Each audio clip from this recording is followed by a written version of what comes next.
If she had only been ugly, we would This is Dom Marrero live from Laugh Factory, guys. So I'm glad you are tuning in. We have a great guest that you love. This guy. You were on their podcast. They doing a podcast called Dan and Dick and Darren. Dick and Darren. It's a very good podcast. A lot of fun we had. Yeah, you said that you have and you guys should listen to it, Dick and Darren, and they are very good guys. And Darren actually was open mic here for years and years ago, and we got to ask him how he became regular in here. How? Well, save that for the interview. Okay, all right. Don't tell him what we're going to ask him, then ask him.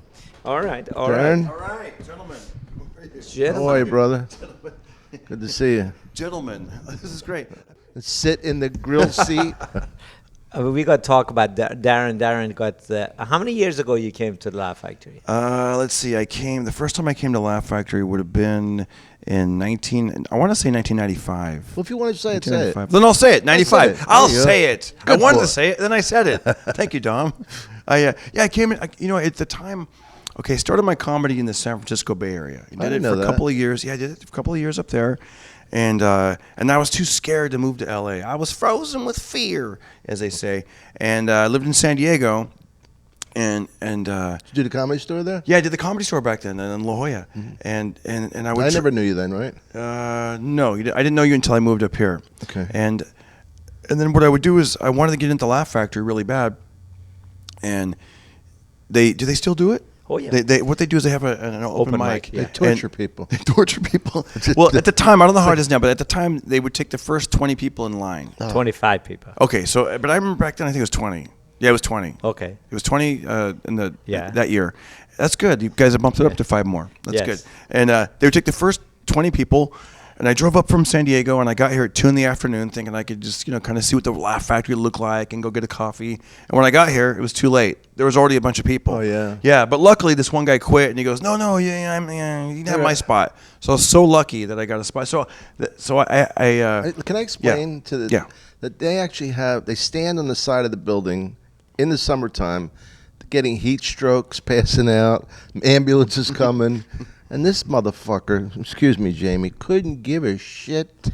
Comes in, looks at them, judges them, and tells them to come back in 3 months. No, Go ahead.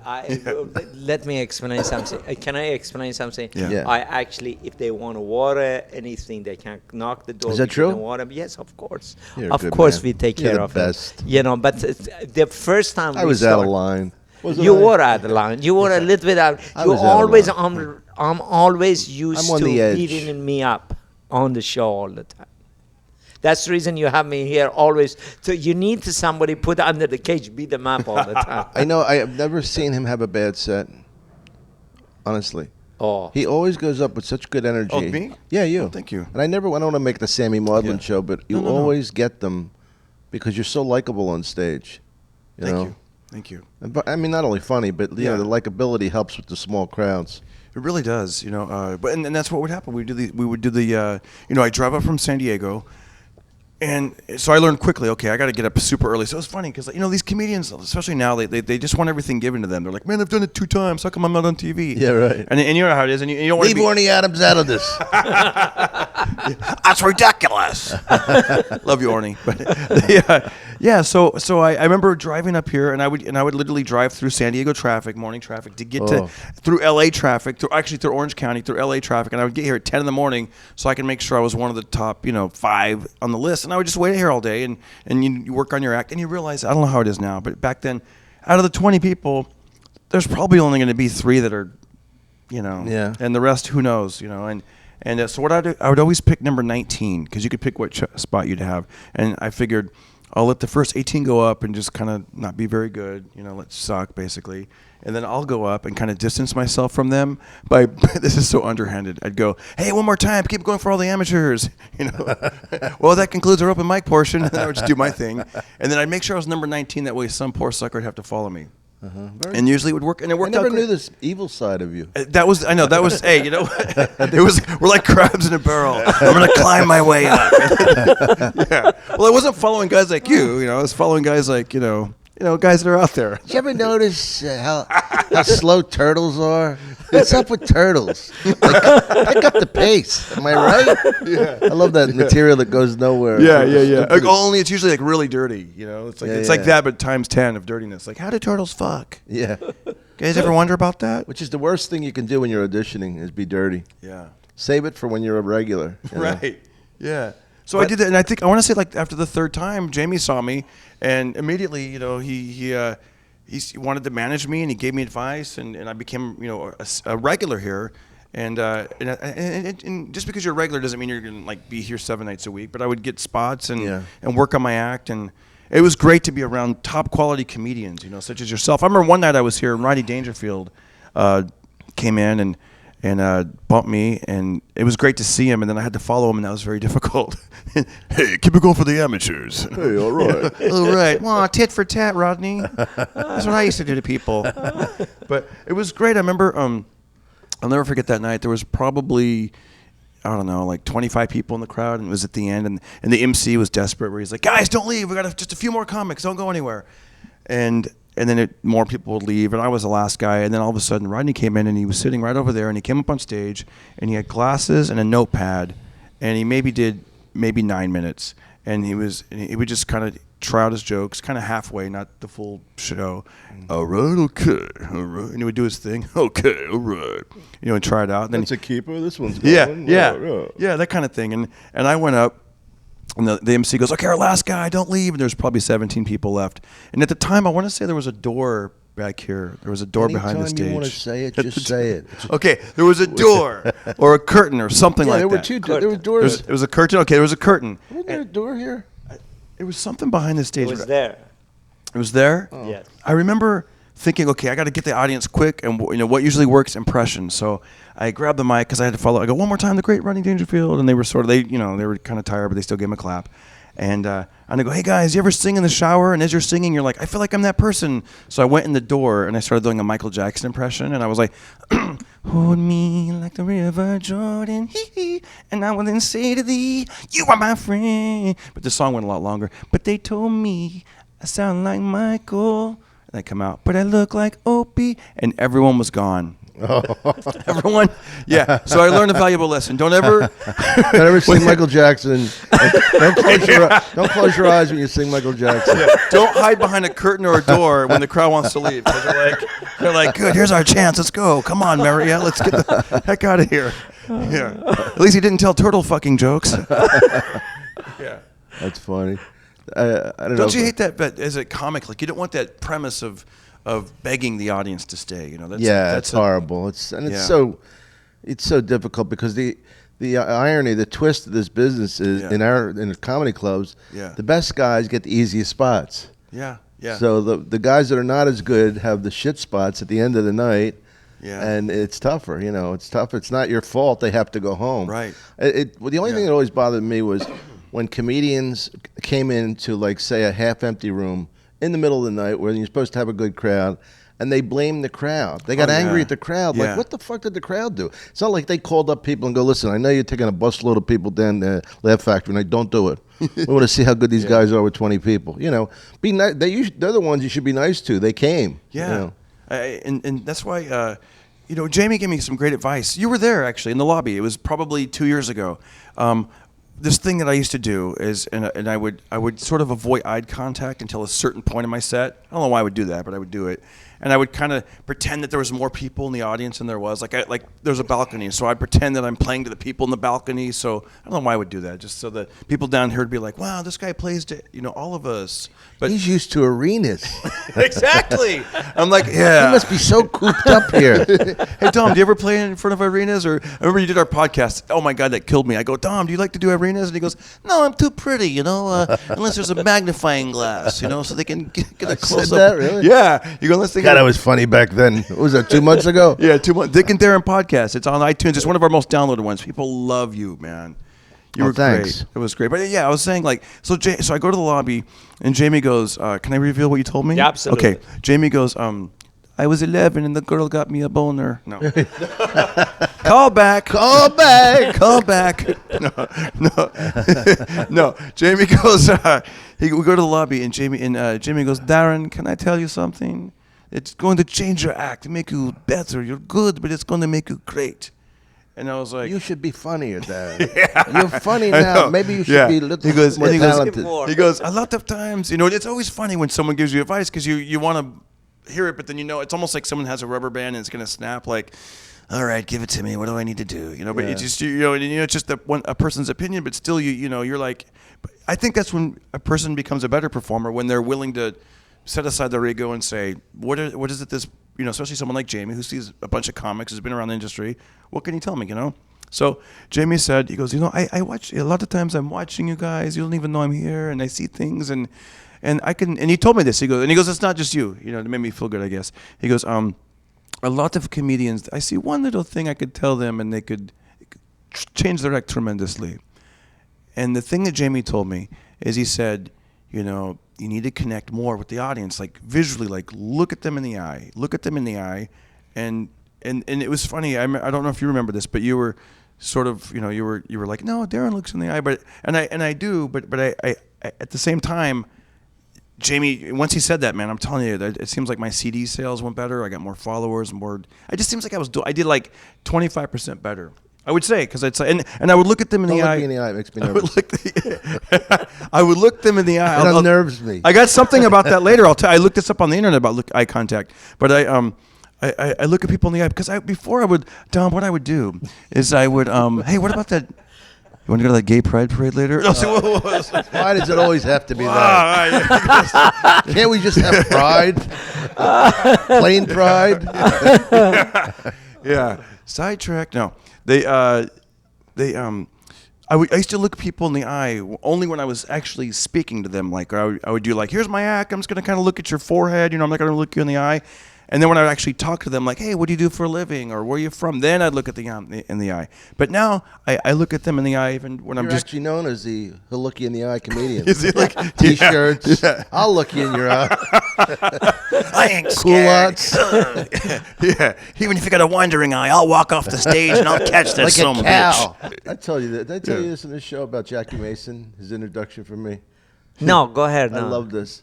I was in Florida. I was just starting out, and Jackie Mason was having kind of a lull in his career. He had an all-night radio show, and I always thought that Rhythm, his Cage, was so brilliant, Yeah. And they said to me, "You want to do Jackie Mason's radio show?" Nobody's really listening to it, but I said, "Oh fuck, I'll go and meet Jackie Mason. How cool is that?" So I go down, and he starts to introduce me. He goes, "Every once in a while, you get a kid who's special. You see, with something every 10 years, a genius comes along, and you think this is what comedy's about, waiting for this kind of talent. Anyway, this next guy, that kid's not here, by the way. This next guy, this next guy I'm about to bring up, I never heard of him. Down my rear." Dun-dun-dun-dun, But I thought it was so dun-dun. great because I didn't want a straight intro from him. Yeah. Yeah. That's hilarious. Well, I told you the Charles Bronson story, right? No. Oh, Charles I'm Bronson. I'm on the dais. I love Charles I'm on a Bronson. dais with. It was really cool. It was the end of that era. We were roasting Mickey Rooney. I guess it was the late '80s. And to my right were Martin Landau and George Segal. To my left was Charles Bronson, right? And I thought, how cool is this, So and the guys were real friendly. And I had Lisa, my ex-wife, and my girlfriend Sophie with me. And George Segal was like amazed that they got along. Can I go talk to them? I go, yeah, go talk to them. This is when you could still smoke in different rooms. And anyway, long story, Bronson, I say to him, man, I said, I got to tell you, it's really cool to meet you. And he goes, hand me that napkin, will you? And I go, yeah, fuck how rude he is. I love it. Charles Bronson, he's so tough. He doesn't acknowledge a compliment. So fucking rude. This is the way I hoped he would be. So I get up at the dais, and I'm like roasting everybody, and I'm roasting Mickey Rooney, and I say this story about Bronson. I go, he didn't even fucking look at me. He didn't thank you. He didn't acknowledge me. I said he was great. And then I come back down, and he goes, listen, man, I'm sorry. I can't hear out of this ear. Oh. I didn't want it to be that. Oh. That's good. You're Bronson, the Dirty Dozen. Hey, I looked into this eye contact thing because I'm like, am I just imagining that this is working or is it really working? And I do believe it is working. But I looked at eye contact, and I don't remember the exact percentages, but they said that if you look at a person more than like 30% during a conversation, because a lot of times you look at someone, we look at each other's eyes and you move around.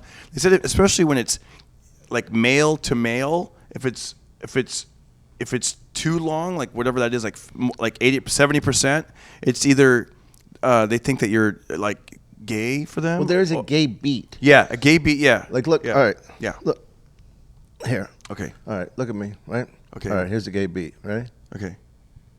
You see it? That extra. Yeah. And on to the next. It was like you undressed me with your eyes. Yeah. And then, but it goes. It's either it could be misperceived or ill-conceived as a gay eye contact thing, or aggressive. or aggressive. Yeah. Yeah. Or like you wanting to fight. See, we already know this. We knew this. It's like, and the same thing with women. And it's well, I don't know about fighting them, but if you look at them too long in the eye, then the woman is. Like, this guy's trying to bone We me. used to always do shit like we would look Yeah. at somebody, but just look at their forehead Yeah. the whole time, but just fuck them up. what do you- Yeah, well, nothing. What's going on, man? It's my Just stare at some other spot on the. Yeah. You know what I wanted to ask you? stare at their tits. My eyes are up here. I always laughed at people that touch you at inappropriate spots. Like, I always said to you, man, that was great having you on the show, but if I went like this, I go, it was fun. Yeah. It was really fun having you on the Yeah, when you slap me on the shoulder, it's you such an feels good. awkward Yeah. moment. It's like what the inside It's thigh. not Okay, even that's sexual, weird, but dude. it's What do you- stupid. It's like, yeah. hey, how you doing? How you doing? Welcome. Heck yeah. Now, Darren, one question I have for you. Did that freckles and red hair, all Yeah. of that stuff, did it help you in comedy or? Oh, immediately. I swear to God. It's one of those things where it didn't help me in the virginity losing department, but it did help me actually. I think that I was making kids laugh for as long as I can remember. And I don't know, maybe it's just my personality, but a lot of redheads will either end up being kind of funny or they'll be kind of like bullies. It's like hey, I'm gonna be a tough guy. No one's gonna make fun of my red hair. But I tried that and I was like, I'm not very good at fighting, so I'll be the funny guy. But it was one of those things where immediately when I started, just like anybody else, when they're fat, they got like 5 minutes of fat jokes because they've been making them their whole life as a self-defense thing. And so I had growing up with red hair, and I grew up in Fresno in a predominantly Latino neighborhood, so already I stood out. And so those jokes kind of wrote themselves. In fact, a lot of times people would say things, like a lot of, especially when I started, I would talk about being called, Rooster, like they used to call me Rooster. I'd walk to school, hey, what's up, Fireball? Come here, Rooster. I know you hear me, Rooster. Yeah, you do a lot of street stuff, and I always wondered Yeah. about your background. I would. But I love the fact that you just are uninhibited.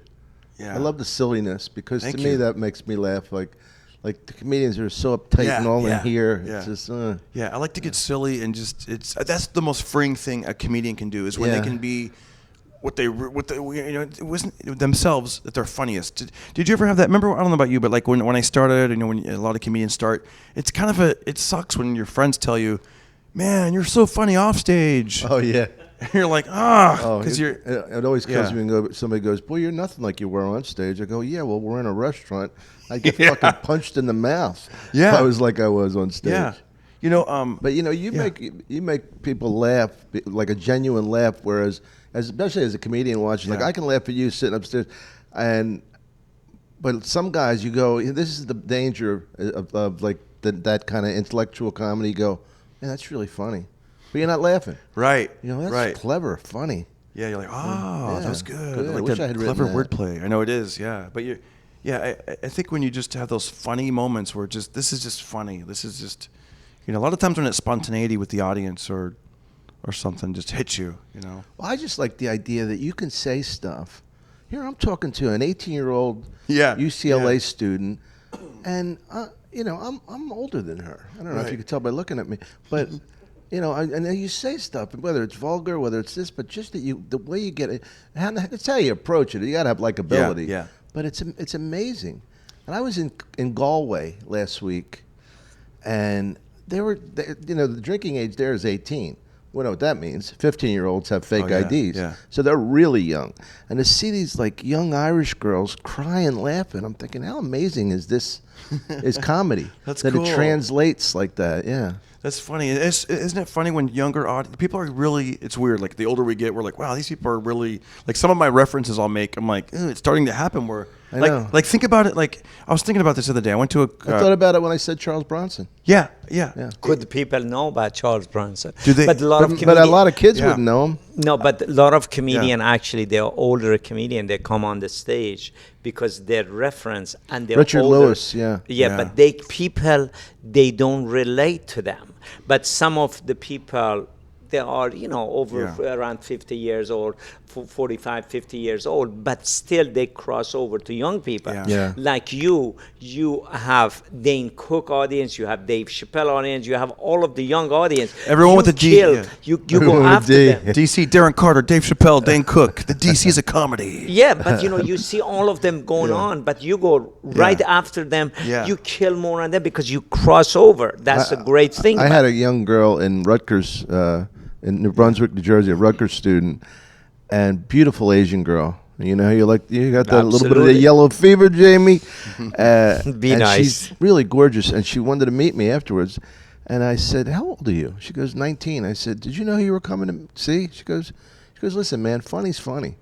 I thought, what a cool thing. I Yeah. said, I'm also Yeah. thinking, well, that perpetuates a Yeah. career. Because if Absolutely. I was, just followed by 50-year-old Goombas, I'd be dead in the water.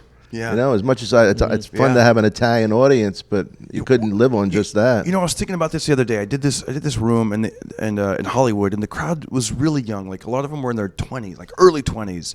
And I'm doing jokes about happy days and teaching my kid, that he's 4 years old, and Yeah. teaching him how the days of the week. But watching on YouTube, Sunday, Monday, happy day, like it has the days of the week. And I'm doing some jokes about Fonzie and the Muppets, and the kids were just sort of they were laughing, but I felt like I'm like, really, you guys don't know Fonzie? Yeah, but they might not. I mean, unless they see it on Yeah. TV land.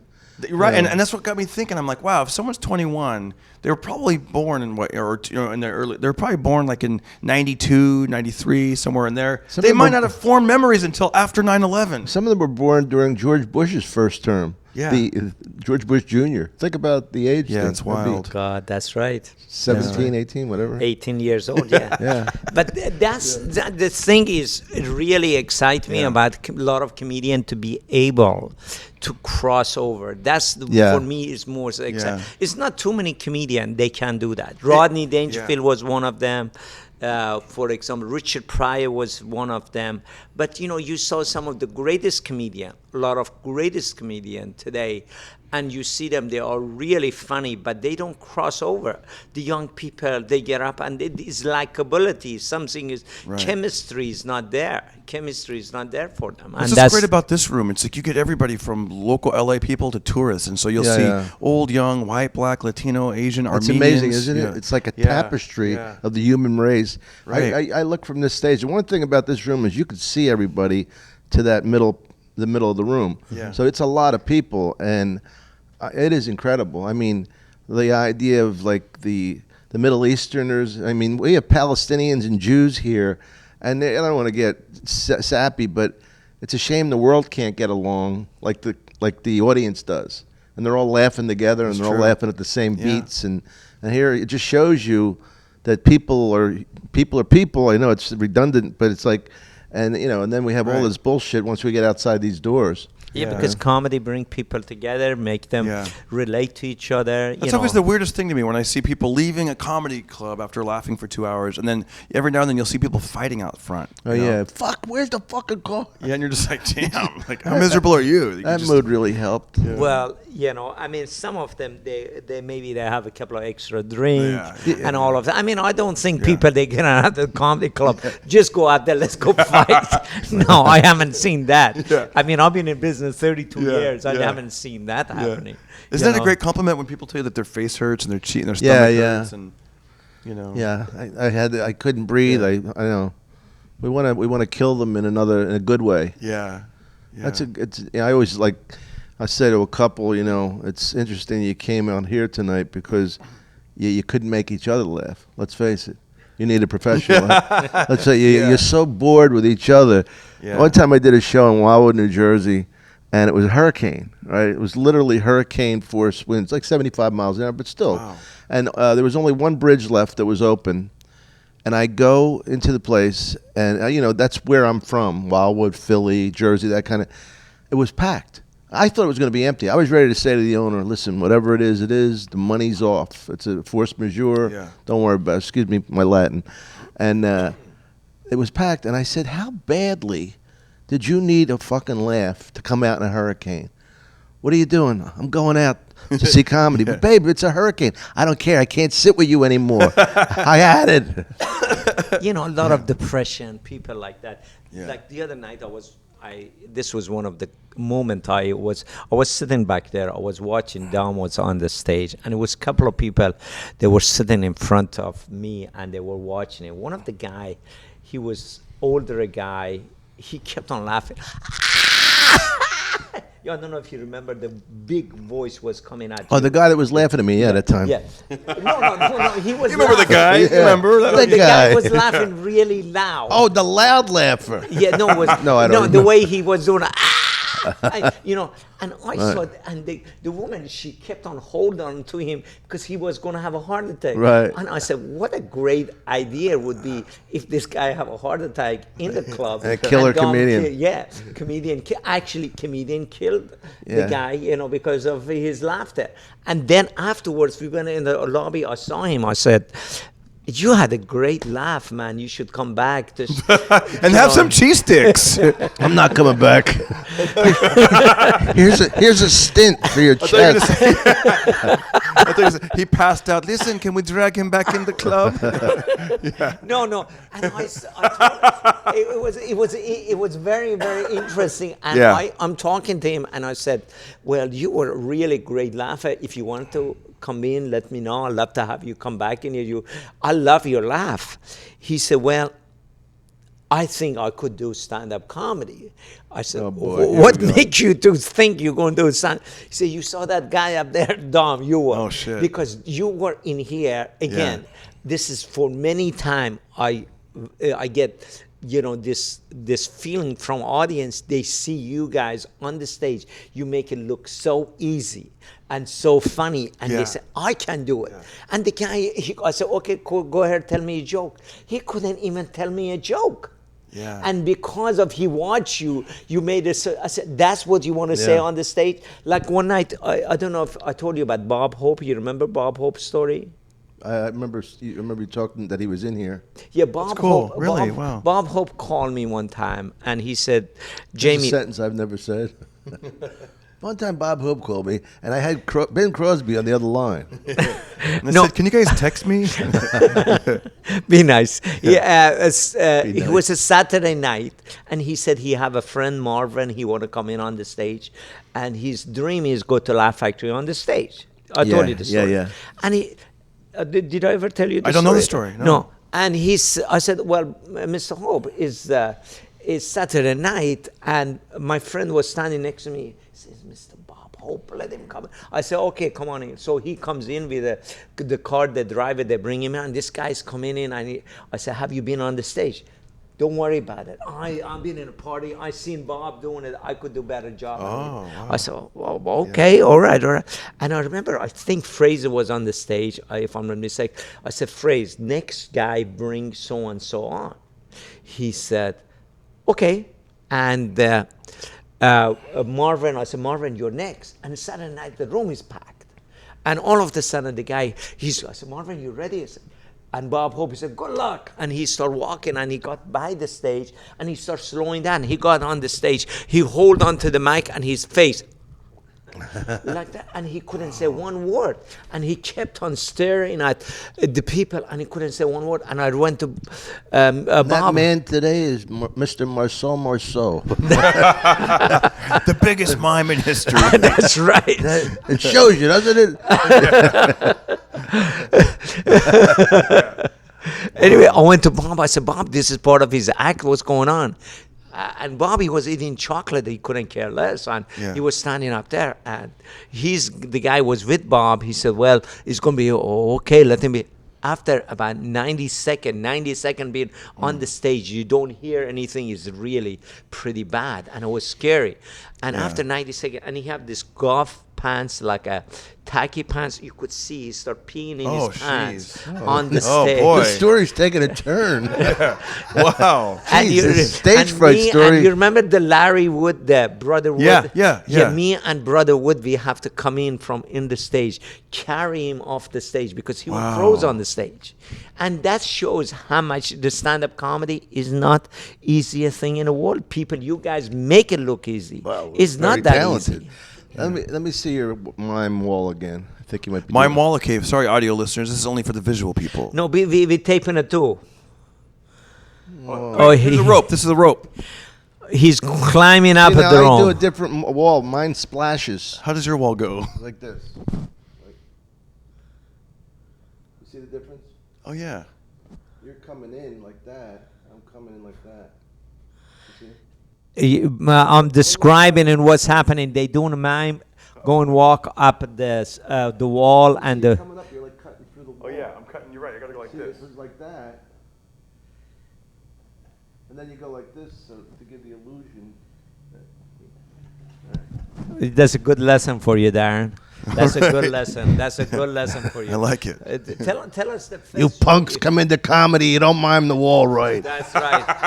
When I came up through Now, vaudeville. the people sitting up there listening and they're all not watching and they're wondering, what did you guys do for last 5 minutes? Right. What are you doing? You tune in right now? Yeah. So what's Yeah, you know my first Dom. Do you remember your first joke? Do you remember like the first one that Yeah. gave that big rush? The first one that worked. My first joke was, well, I had one. My first dirty joke, my first clean joke. My first dirty joke was because I was working as a doorman at a bar. If you know what I'm saying. And Dom just showed his muscle by the well, people first they of don't all, see. it was it was mostly medical students, so it was not exactly the roughest bar in the world. Yeah. Jaime Berbakowitz, is that really you, Jaime? My first joke was I told the bartender who I didn't have a shot with because I was a doorman. Yeah. And she was like really hot, and I says, I asked her to go out, and I says, like, I guarantee you 3 screaming orgasms a day. I don't know what you do, but I scream like crazy. By the 4th time, my throat gets dry. Yeah. And that was my first joke for that kind of thing. Yeah. And then, like kind of. Well, that was like an offstage joke. Yeah, but I mean, I used it on stage. Oh, yeah. And then the other joke was my father. I was an extra in All My Children, and I was actually a very, very funny because we got the giggles really bad. It was like all my whole lines was an under 5. You know what under 5 is? Yeah, under 5 lines. Yeah. right. And they pay you differently than you would if you were a regular or an extra. It's right in the middle. And my line was body of Christ, blood of Christ, body of Christ. I was giving at the Eucharist. Yeah. And I just we started getting the giggles because Oh, no. I started going, body of Christ, blood of Christ, body of Christ, blood, just start getting crazier and crazier. But I had plenty of time because I didn't have to study my lines. That's the whole Isn't that the worst when you're not supposed to laugh and that's when you really Oh want to yeah, laugh? we were You're in like- church. you're Even in trying a to- fake church, we had the giggles. Yeah. But the joke was, my father left home when I was in 2nd grade, which was true. But the joke was, my father left home when I was in 2nd grade. He never cheated on my mother. Used to cheat on me. Pick up other kids after school, take them to the zoo, take them to play ball. One day he came to me. He says, "Look, I got to live with you. I met another kid. For the first time in my life, I feel like a real father." And that was the first joke. What was yours? That's cool. Shall I tell you what was? No, go ahead. Yeah. Go ahead. Oh, go. No. Go ahead. No, no, you. Jamie, yours should be last because it's killer. Okay.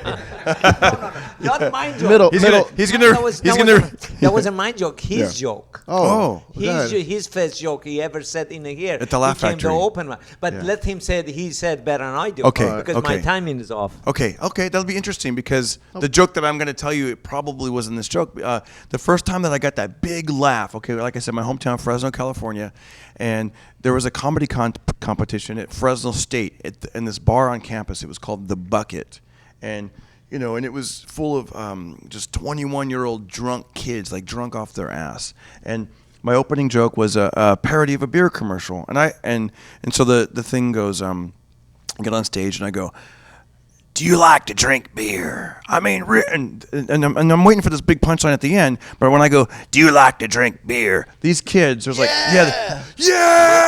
And I was like, whoa, like, oh my God, this is, and, you know, and that was, yeah. And but it didn't throw me in a bad way. It threw me in, like, because I'd already taken speech classes and I said this same bit, you know, in school. So I hammed it up and I go, I mean, really like to drink beer. And they're like, yeah. And then the big joke, I don't remember exactly how it went, but it's this long line of things where I go, I'm talking hard-hitting, hard-hitting, heavy-working, sledgehammer, jackhammer, dirty fingernail, lunch pail, tobacco chewing, roping, riding, bending, this big long line thing. And then the big punchline was I named 3 manly men. This is how long ago it was. I go, I'm talking beer for a real man like Ben Cartwright, John Wayne. Here we go. Roseanne Barr. You know, right? That was my big punchline. You know, Roseanne Barr. Yeah, and they're like, my yeah. And it was after that, and I was on cloud 9, man. I actually didn't even win the con. I came in like 4th, but I'm telling you that I was hooked after that. Yeah. That wasn't the joke you did here. What was the joke I did here? I'm curious to know. The joke you did in here was about was about your freckles and red hair you have, and the people they would pick on you in the school. You remember that joke? Yeah, I don't. I've done variations of that, so I'm wondering which one it was. Was it the? Well, this is one of my early jokes. I probably did this one here, but this is mostly for the camera. I don't even know where the camera is, but I'm thinking it's right there, right above. Okay, right there. Okay, in the middle. Okay, so I used to go like this. I used to have a lot more hair back then, and I would mousse it up and make it real high. And I'd go, no, don't exaggerate. You didn't have that much hair. Please, the audience, don't I exaggerate. used to have a lot of hair, tan, a 6-pack. For you audio listeners, I still have it. No, but no, I used to come up here and do this whole fake excitement thing, which is something I don't do anymore. You have to be real. But I used to go, hey guys, I got to tell you guys, I'm real excited. I just won $1,000. I was the winner of a Bart Simpson lookalike contest. Right. And then I hit the profile into the face. I go, now the money's gone. The contest is over, and I still look like Bart Simpson. And then I don't know what that was probably one of the first ones. That's one of good stuff. Yeah, that was good, right? Yeah. He was silent. Silent? The people, they were. I remember one time he came, he did the joke, and the audience, they were looking at him. Yeah, he's right. They were amazed at his talent. He's right. Yes, they were that's mesmerized. why I got rid of that joke, because it used to kill. Then it got to a point where it wasn't funny anymore, and then I was just doing it too long, and I would hold the face to be. And there's nothing worse than holding a thing for 30 seconds. Like, I look like Bart. And they're just looking at you, and they start clapping because they don't know what else to do. I had a friend that used to do the Tonight Show, and he wasn't that good, but he would stop, and they would applaud because they were awkward, and they were like a TV audience, and they think, oh, well, he's not funny, but let's give him a hand for stopping. Yeah. See, people need I found that something, some people, they don't realize people need a place to laugh. Like they'll do a giant rant, and then we're like, I would think, man, if this person just paused, that people clap right there or laugh right there. It's funny about the whole Bart Simpson thing. I had forgot about that, and then we took our son to Universal Studios, and they have the Simpsons characters there, and my little boy goes, Daddy, Daddy. And he saw That's you. Yeah, and I was like, yeah, but he actually was talking about Homer Simpson, and I was like, oh shit, oh boy, I gotta stop eating donuts. I have a friend who does Homer Simpson, and we were in a cartoon together called Hey Arnold. Oh, that's right. That's right. So I went to see him. Dan Castellaneto's his name. I went to see him one night, and he did a one-man show, and he's brilliant voices and stuff. And after the show, it was very funny because these couple of people wanted to meet him, and I was just kind of standing back, waiting, just to tell him he had a great show. And then there was only 2 women there, so I walked up so he could see me, and they said, "Can you do Homer for us?" And he goes, "Well, okay." And he looks at me. I go, "I never heard you do Homer." And he goes, "You haven't?" I go, "No." He goes, "You're a real friend." Like in other words, thank God he's so sick of doing Homer. I made him $1 billion, but can you imagine? Everybody wants to hear it. Yeah. Well, you did a lot of cartoon. What was the name of one of the cartoon you won something award for? That was Barnyard. Barnyard. Oh, you did Barnyard? I did Barnyard. That was in the movie. Danny Glover and Kevin James. They had more big movie stars in the movie. And it was just the opposite of Hey Arnold. In Hey Arnold, we went from a cartoon to a movie. this movie got picked up for a series. Yeah. It went from it was just the opposite. Yeah. And I was in a really bad mood when I went for the audition because the secretary gave me some shit. She gave me this dismissive. Psst. I said, "Excuse me," waited till she got done on the phone. Where's the reading for this? And she goes, psst, psst. And I go, "Hey, don't me." She goes, psst. And I go, and then I'm really mad. So I wanted an apology from her, and she wouldn't do it, and just the way she treated people. And I go in, and it's so funny how I hit the mark because I was so pissed off. I'm thinking, fuck, I ain't doing some cartoon voice. I'm doing my voice. I do my voice every night on stage. Fuck them. Fuck everybody. Fuck her. And I go in, and I got the part because it sounded so good juxtaposed to the other characters because it was normal. It was like, the guys are like, oh, I don't know, maybe you better, oh, geez, and I'm like, hey, guys, what's going on? And I was a dog, and I got the part, and so they call me up, and I go, and I walk out, and I go, and I said to the actor, I said, never let people like this get in your way in Hollywood. She's a fucking cunt.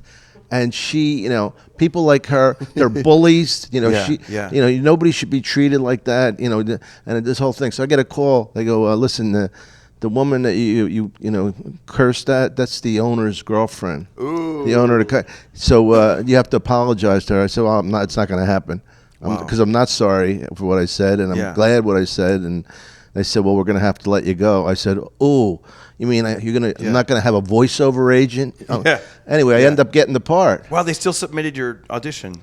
Well, yeah. That's good. They weren't like, okay, delete it from the reel. But no, but by the time you didn't go for in a production company. Who's the owner's girlfriend? What that means? That's the owner of not the production company. The owner of the see in voiceovers. A lot of times your audition is at your agent's studio. They have studios right there. I see. Okay. And was that the voiceover agent? I'm curious. Did it have initials, AKA? No. Okay. Because there used to be a girl at the front desk that was kind of like that too. No, I don't even remember. But it wasn't AKA. That I would have remembered. Yeah. But the funny thing is, I got they paid scale plus 10%, and so I just gave 10% to Colleen. Because I was with Colleen at the time, and I thought, you know what? Here, you work so hard for me. Yeah. You get this for doing nothing, because they give it to you. They go on top of it, But so actually, you curse her out the time you were leaving. Wow. What she said? What she was stunned. She was stunned. Wow. And I don't. It takes a lot for me to lose my temper. No, it doesn't. No, Dom doesn't. Yeah. Dom once in a while he have a story to say. One time he went. The owner of a restaurant he was working. Tell us about the restaurant. I told this guy Buzzy O'Keefe, who owns the River Cafe in Brooklyn. Mm-hmm. I said, Buzz, don't holler at me. I'm not good at that. I don't handle it well. I said, I went to Catholic school. The nuns hollered at me.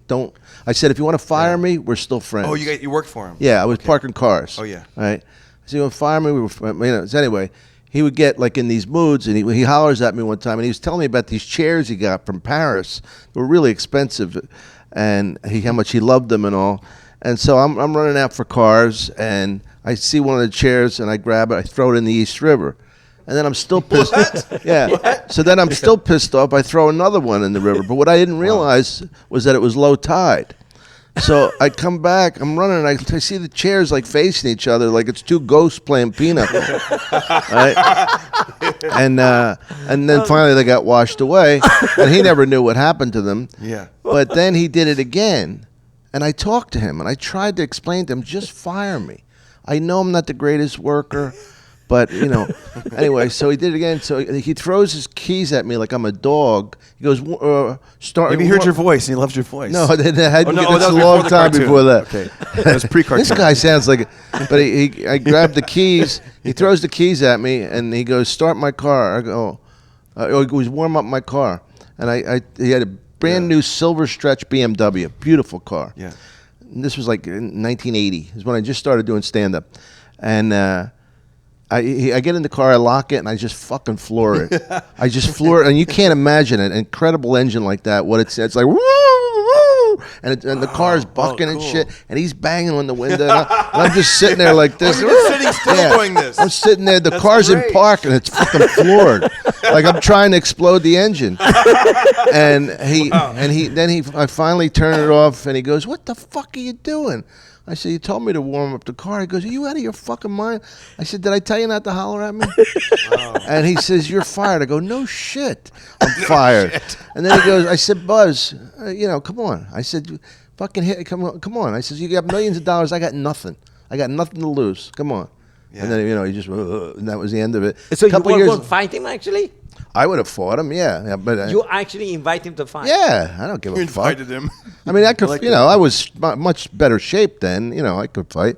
Hey, Darren, thanks a lot, man. You were great. Guys, thank you so much. You're great. DarrenCarter.com. I yeah, love and being by the here. way, he Thank you, have guys. let's Yeah. plug his. He have the podcast, Dick and Darren, and is really one of the greatest podcasts he Thank you have. very much, Dom yeah. been on it. Dom, he came in. He was telling me how great your show was, how much he enjoyed it. Yeah. it Yeah, the was guys, wonderful. they're terrific together. I do it with a guy named Dangerous Dick, who's actually in the audience out there. And, The audience. In the audience, yeah, audience of one. Yeah. And he goes by the name Dangerous Dick, and it was funny because I go, dude, how did you get the name Dangerous Dick? And he goes, well, I was in Carrollton, Kentucky when I started out, and he did radio. And they go, you need a radio name. And so to be a jerk, he's like, what about Dangerous Dick? And he goes, it was cool when I was in my 20s, but now I'm in my 40s with the gut. The only thing dangerous about me now is my cholesterol. I have a friend who was a really great basketball player. He was like a third-string All-American, and he really was a scrawny little white kid, Irish kid. And he was playing in a league that was mostly all black and really good players. Back in these days, like pros. Yeah. And the guy says to him, and it was mostly black audience. Great, it was great level of basketball. And we used to go to the games. And the guy says, "Man, his name's Fran O'Hanlon." He goes, "You need like a name, like a brother name." Yeah. And he goes, "They go, yeah, because you shoot those rainbow jump shots." He had like this real high arch, and he used to shoot like 3-pointers. And they go, "What about Rainbow Johnson?" And that's the name they gave him. Ladies and gentlemen, number 22, Rainbow Johnson. Yeah. So Right, which was cool at the time. Now it means something different. Now, is basketball playing? They have a nickname too. I didn't know that. Well, a lot of guys do in every sport, but they all have, like one guy that was named Pothead, one guy was named, everybody had a name, and he wanted a name. Earl Monroe was this great basketball player from Philly, and he went to my high school. He was older than me. They used to call him the Black Jesus, and he, like, that was his nickname. So everybody had some So handle. Magic Johnson or any of those Yeah, guys. Magic is a good example, yeah. Yeah, is not their name. Well, no, and his real name, you think his parents would name him Magic? I Little mean, Magic. Yes, honest you to God, are. until today, I Yeah. didn't know they have a Irvin. was- Irvin's his name. Irvin Johnson. is Irvin Johnson. I Yeah, didn't know which that. Magic is much better than Irvin. He doesn't look like an Absolutely, Irvin. yeah. No, Irvin. No, Yeah. but Irvin, Hyman Schlegel. Well, thanks again, there. Guys, Great thank you to so see much, man. and I'll be listening Thank to you. the podcast, and I appreciate it. Right And back thank you at guys you. for watching and listening. And what we let you know when we're going to do this podcast, and let your audience to know Absolutely. too. Yeah, we'll plug it on Dick and Darren. And Dick and Darren, let them know, and we're going to plug your show. And Sure. thank you very much. And I want Don back on. Don's great. We go to his palace in the Hollywood Hills, and it's very sweet. Anytime, man. I'll do it in the summer.